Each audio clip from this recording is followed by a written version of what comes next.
Today I'm going to show you how to make this custom shutdown shortcut for your desktop. It's really convenient to have and they're pretty easy to make, so let me just get started. Okay, your first step is to just right click your desktop, and if you're on Windows 11 you're going to go to new and then shortcut. If you're on Windows 10 it's the same concept, but your menu looks like this. You'll still go to new then shortcut. Once you click that, a menu will appear. In this box we're going to type shutdown.exe space dash S space dash T space 0. Once you have that, click next. Here you can name it whatever you want. I'll just call it shutdown for now. We're going to change that later though. Alright, so now you have this shortcut, but we're going to do a few things to make it cooler.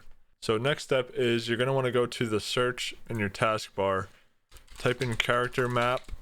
When this appears, you can go ahead and click open. Here you'll have this menu with a bunch of different characters. You're going to find this one that's a blank space. It's below the K right over here. When you have it selected, go down and click select.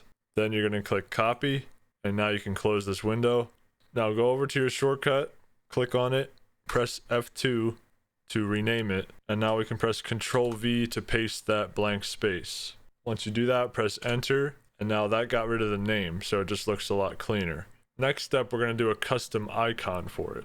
So if you right click on it and go to properties, it'll be the same thing for Windows 10 or 11. Just click properties. Once you're in here, there's a button down here for change icon. If for some reason you're not on this menu, you got to go up to the shortcut tab that's up here. And when you click change icon, you might get a message like this. You can press OK. Now you'll see some of these default icons that are built into Windows, and you can go ahead and use any of these if you want. A lot of people will use this red one, but we're going to make our own custom one to make it cooler. So I'm just going to hit cancel for now and exit out of this. So what we could do is take any picture we want and use it as an icon. So let me show you how to do that.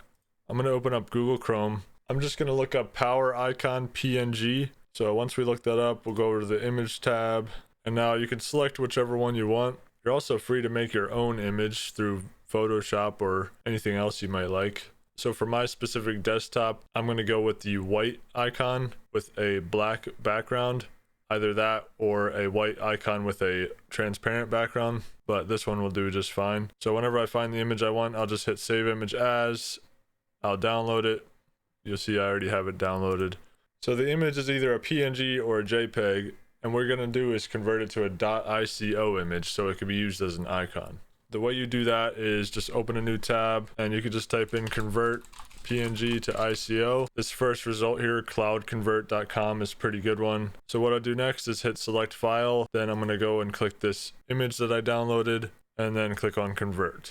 Once it says finished, you can click the download button, and you'll notice I have the .ico in my download folder now. So you're probably going to want to move this image somewhere else so that it doesn't accidentally get deleted. I have a folder on my computer that's for icons like this, and here it is. So all I'm going to do is copy and paste that into this folder here. There we go.